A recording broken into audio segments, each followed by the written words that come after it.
Hi friends, പുതിയൊരു വീഡിയോയിലേക്ക് സ്വാഗതം. നമുക്ക് എല്ലാവർക്കും തന്നെ ഒരുപാട് യൂസ്ഫുൾ ആകുന്ന കുറച്ച് നല്ല ടിപ്സാണ് ഇന്നത്തെ വീഡിയോയിലും ഉൾപ്പെടുത്തിയിട്ടുള്ളത്. ഇതുപോലെ ഒരു കുപ്പി വിനാഗിരി ഉണ്ടെങ്കിൽ നമ്മൾ സ്വപ്നത്തിൽ പോലും ചിന്തിക്കാത്ത ഒരുപാട് കാര്യങ്ങൾ വളരെ എളുപ്പത്തിൽ തന്നെ നമുക്ക് ചെയ്യാൻ സാധിക്കും. അത് മാത്രമല്ല, ഇനി ഹെയർ ഡൈ ചെയ്യുമ്പോൾ ഇതുപോലെ ഒന്ന് ചെയ്ത് നോക്കൂ. ആ ഒരു കളറ് ഒരു മാസത്തേക്ക് നിൽക്കും. മാത്രമല്ല, ഡ്രൈനെസ്സോ അലർജിയോ ഒന്നും തന്നെ ഇല്ലാതെ മുടി കൊഴിഞ്ഞു പോകാതെ വളരെ നല്ല രീതിയിൽ തന്നെ നമുക്ക് മുടി കറുപ്പിച്ചെടുക്കാൻ സാധിക്കും. അപ്പോൾ സമയം ഒട്ടും തന്നെ കളയാതെ നമുക്ക് വീഡിയോയിലേക്ക് പോകാം. ഇന്നത്തെ ഫസ്റ്റ് ടിപ്പ് ചെയ്യാനായിട്ട് ഞാനിവിടെ ഇതുപോലെ ഒരു കുഞ്ഞു പാത്രമാണ് കേട്ടോ എടുത്തിട്ടുള്ളത്. പാഴ്സൽ ഫുഡൊക്കെ വാങ്ങുമ്പോൾ കിട്ടുന്ന ഇതുപോലെ മൂടിയുള്ള ഒരു കുഞ്ഞു പാത്രമാണ് കേട്ടോ നമുക്ക് ഈ ആവശ്യത്തിനായിട്ട് വേണ്ടത്. ഒരു ചെറിയ പീസ് കോട്ടൺ മുറിച്ചെടുത്ത് നമുക്ക് ഈ പാത്രത്തിനുള്ളിലേക്ക് വെച്ചു കൊടുക്കാം. നിങ്ങളുടെ കയ്യിൽ കോട്ടൺ ഇല്ലെങ്കിൽ കുറച്ച് ടിഷ്യൂ പേപ്പർ എടുത്താലും മതിയാകും. ഇനി ഇതിലേക്ക് നമ്മൾ ഒഴിച്ചു കൊടുക്കാൻ പോകുന്നത് സിന്തറ്റിക് വിനിഗർ ആണ്. നമ്മുടെ കോട്ടൺ നന്നായിട്ട് മുങ്ങത്തക്ക രീതിയിൽ വിനീഗർ ഒഴിച്ചു കൊടുക്കണം. നമ്മൾ ആ ഒഴിച്ചു കൊടുത്ത വിനീഗർ കോട്ടന്റെ എല്ലാ ഭാഗത്തും എത്തുന്നതിന് വേണ്ടി ഒരു സ്പൂൺ ഉപയോഗിച്ച് നമുക്ക് നന്നായിട്ടൊന്ന് ഇളക്കി മിക്സ് ആക്കി കൊടുക്കാം. അതിനുശേഷം നമുക്ക് ആ പാത്രം ഒന്ന് അടച്ചു വെക്കാം. ഇനി ഇതിനകത്തുള്ള വിനാഗിരിയുടെ സ്മെല്ല് പുറത്തേക്ക് വരുന്നതിന് വേണ്ടി നമുക്ക് ആ പാത്രത്തിന്റെ മൂടിയിൽ കുറച്ച് ഹോൾസ് ഇട്ട് കൊടുക്കാം. ഇതുപോലൊരു സൂചിയോ ഫോർക്കോ ഒന്ന് ചൂടാക്കിയ ശേഷം നമുക്ക് ആ അടുപ്പിന്റെ മുകളിൽ കുഞ്ഞു കുഞ്ഞു ഹോൾസ് ഇട്ട് കൊടുക്കാം. ഇങ്ങനെ ചെയ്യുമ്പോൾ അതിനകത്തുള്ള വിനാഗിരിയുടെ സ്മെല്ല് നല്ല രീതിയിൽ തന്നെ പുറത്തേക്ക് വരും. അപ്പോൾ നമ്മൾ റെഡിയാക്കി എടുത്ത ഈ കുഞ്ഞു ബൗള് എന്തിനു വേണ്ടിയാണെന്ന് കണ്ടു നോക്കാം. നമ്മുടെ വീട്ടിൽ അരിയൊക്കെ ഇട്ട് വെക്കുന്ന പാത്രത്തിനകത്തേക്കാണ് നമ്മൾ ആ റെഡിയാക്കി എടുത്ത കുഞ്ഞു പാത്രം വെച്ചു കൊടുക്കുന്നത്. അരിക്കുള്ളിലേക്ക് നമ്മൾ ആ പാത്രം ഇങ്ങനെ ഇറക്കി വെക്കുമ്പോൾ അതിനുള്ളിൽ നിന്നും വരുന്ന വിനാഗിരിയുടെ ആ സ്മെല്ല് കാരണം ഒരു ചെള്ളോ വണ്ടോ പ്രാണിയോ ഒന്നും തന്നെ നമ്മുടെ അരിക്കകത്തേക്ക് പ്രവേശിക്കില്ല. അതുമാത്രമല്ല, നമ്മുടെ വിനീഗറിന്റെ അസിഡിക് സ്മെല്ലുള്ളത് കൊണ്ട് അരിക്കകത്ത് എന്തെങ്കിലും ചെള്ളോ വണ്ടോ പ്രാണികളോ ഒക്കെ ഉണ്ടെങ്കിൽ അവയെല്ലാം പുറത്തേക്ക് പോവുകയും ചെയ്യും. അപ്പോൾ ഈ ടിപ്പ് എല്ലാവരും ഉറപ്പായിട്ടും ഒന്ന് ട്രൈ ചെയ്ത് നോക്കണേ. അപ്പോൾ നമ്മുടെ അടുത്ത ടിപ്പ് എന്താണെന്ന് കണ്ടു നോക്കാം. അതിനുവേണ്ടി ഞാനിവിടെ 2 ദിവസം മുന്നേ എടുത്തു വെച്ച കഞ്ഞിവെള്ളം, അതായത് നല്ല പുളിച്ച കഞ്ഞിവെള്ളമാണ് കേട്ടോ എടുത്തിട്ടുള്ളത്. വെറുതെ അങ്ങോട്ട് ഒഴിച്ചു കളയുന്ന ഈ കഞ്ഞിവെള്ളം കൊണ്ട് നമ്മൾ എന്താണ് ചെയ്യാൻ പോകുന്നതെന്ന് കണ്ടു നോക്കാം. ഏകദേശം 1/2 ലിറ്ററോളം പുളിച്ച കഞ്ഞിവെള്ളമാണ് ഞാനിവിടെ എടുത്തിട്ടുള്ളത്. ഇനി ഇതിലേക്ക് 2 ടേബിൾ സ്പൂൺ അളവിൽ നമ്മുടെ സിന്തറ്റിക് വിനീഗർ ചേർത്ത് കൊടുക്കാം. വിനാഗിരിയുടെ അളവ് കൂടി പോകാതെ ശ്രദ്ധിക്കണേ. 1/2 ലിറ്റർ കഞ്ഞിവെള്ളത്തിലേക്ക് 2 ടേബിൾ സ്പൂൺ വിനാഗിരി മാത്രമേ ചേർത്ത് കൊടുക്കാൻ പാടുള്ളൂ. ഇനി നമ്മുടെ കഞ്ഞിവെള്ളവും വിനാഗിരിയൊക്കെ ചേർത്ത് ഇതുപോലെ ഒരു സ്പൂൺ കൊണ്ട് നന്നായിട്ടൊന്ന് ഇളക്കി മിക്സ് ആക്കിയ ശേഷം നമുക്കതൊരു ബോട്ടിലിലേക്ക് ഒഴിച്ചു കൊടുക്കാം. നമ്മൾ തയ്യാറാക്കി എടുത്ത ഈ കഞ്ഞിവെള്ളവും വിനാഗിരിയും ചേർന്ന ഈ മിക്സ് എന്തിനാണെന്ന് വെച്ചാൽ നമ്മുടെ വീട്ടിലുള്ള കറിവേപ്പും പച്ചമുളകൊക്കെ നല്ല തഴച്ചു വളരുന്നതിന് പറ്റിയ നല്ലൊരു മരുന്നാണിത്. പച്ചമുളക് ചെടിയിലും കറിവേപ്പിലയിലും ഒക്കെ കാണുന്ന ഇല ചുരുളൽ, അതുപോലെ തന്നെ ചാഴി, വെള്ളീച്ച തുടങ്ങിയവ തുരത്തി ഓടിക്കാൻ പറ്റിയ നല്ലൊരു കീടനാശിനി കൂടിയാണ് നമ്മൾ ഉണ്ടാക്കിയെടുത്ത ഈ കഞ്ഞിവെള്ളവും വിനാഗിരിയും ചേർന്ന മിക്സ്. അതുമാത്രമല്ല, കഞ്ഞിവെള്ളം പുളിപ്പിച്ചെടുക്കുമ്പോൾ അതിലെ പോഷക ഗുണങ്ങൾ ഇരട്ടിയാവുന്നു. അതുകൊണ്ട് തന്നെ നമ്മുടെ ചെടികൾ തഴച്ചു വളരാൻ സഹായിക്കുകയും ചെയ്യുന്നു. ആഴ്ചയിൽ ഒരിക്കലെങ്കിലും ഇതുപോലൊരു മിക്സ് ഉണ്ടാക്കി നമ്മുടെ മുളക് ചെടികൾക്കൊക്കെ സ്പ്രേ ചെയ്ത് കൊടുത്താൽ ഒരൊറ്റ മുളക് പോലും പൊഴിഞ്ഞു പോവുകയില്ല. മാത്രമല്ല, നല്ല വിളവ് കിട്ടുകയും ചെയ്യും. അപ്പോൾ പുളിച്ച കഞ്ഞിവെള്ളം കൊണ്ടുള്ള ഈ ടിപ്പ് അറിയാത്തവരുണ്ടെങ്കിൽ ഉറപ്പായിട്ടും ഒന്ന് ട്രൈ ചെയ്ത് നോക്കണേ. അപ്പോൾ നമ്മുടെ അടുത്ത ടിപ്പ് എന്താണെന്ന് കണ്ടു നോക്കാം. ചിലപ്പോഴൊക്കെ നമ്മൾ മുട്ടക്കറി ഉണ്ടാക്കാനായിട്ട് മുട്ട പുഴുങ്ങിയെടുക്കുമ്പോൾ ഇതുപോലെ പൊട്ടിപ്പോവാറുണ്ടോ? ഇങ്ങനെ ഒരു സൂത്രം ചെയ്തു വെച്ചാൽ എത്ര പഴകിയ മുട്ടയാണെങ്കിലും ഒട്ടും തന്നെ പൊട്ടിപ്പോകാതെ നല്ല പെർഫെക്റ്റ് ആയിട്ട് തന്നെ നമുക്ക് പുഴുങ്ങിയെടുക്കാൻ സാധിക്കും.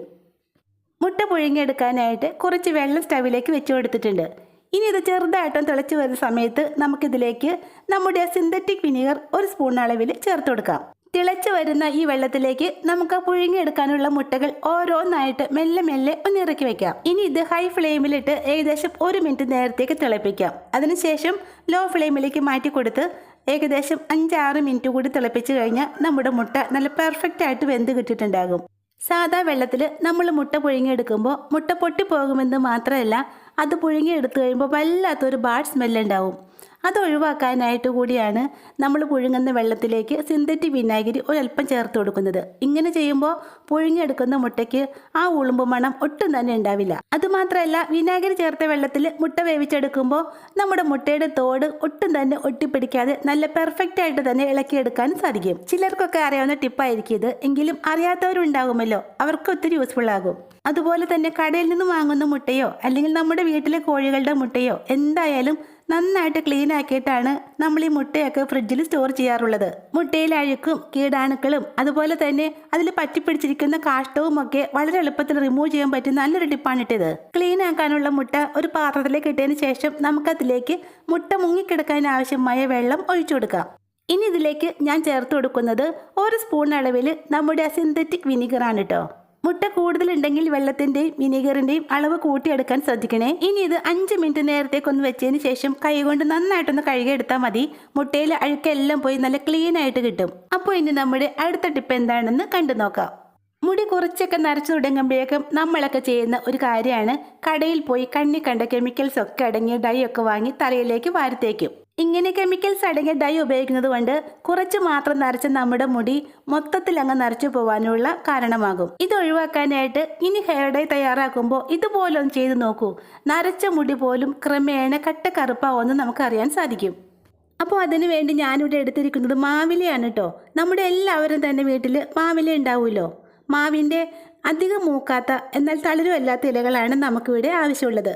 തലയിലെ താരനും ചൊറിച്ചിലൊക്കെ മാറാനും മുടി നല്ല സമൃദ്ധിയായിട്ട് കട്ടക്കറുപ്പോടെ വളരാനുമൊക്കെ പണ്ട് മുതൽക്കേ നമ്മുടെ മുത്തശ്ശിമാരൊക്കെ ഉപയോഗിച്ച് വന്നിരുന്ന ഒന്നാണ് ഈ മാവില.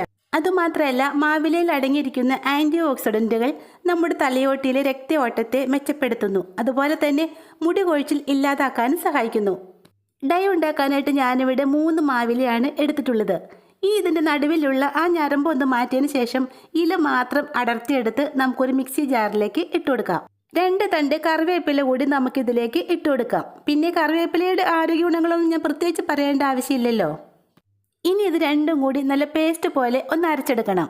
ഇത് അരയ്ക്കാനായിട്ട് ഞാനിവിടെ എടുക്കുന്നത് കഞ്ഞിവെള്ളമാണ് കേട്ടോ. നല്ല ഫ്രഷ് കഞ്ഞിവെള്ളമാണ്, അതുപോലെ തന്നെ ചൂടാറിയതുമാണ്. മാവിലയും കറിവേപ്പിലയും ചേർത്ത് നല്ല പേസ്റ്റ് പോലെ തന്നെ അരച്ചെടുത്തിട്ടുണ്ട്. ഇനി ഇതിൻ്റെ ആ തരികളൊക്കെ ഒന്ന് മാറ്റുന്നതിന് വേണ്ടി നമുക്കിതൊരു പാത്രത്തിലേക്കൊന്ന് അരിച്ചൊഴിക്കാം.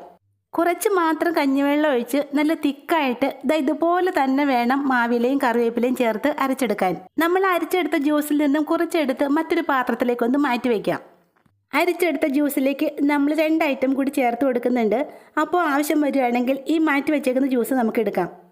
ഇനി നമ്മളിതിലേക്ക് ചേർക്കാൻ പോകുന്നത് ബ്ലാക്ക് ഹെന്നയാണ് കേട്ടോ. നമ്മുടെ ആവശ്യത്തിനനുസരിച്ചുള്ള ബ്ലാക്ക് ഹെന്ന നമുക്കിതിലേക്ക് ചേർത്ത് കൊടുക്കാം.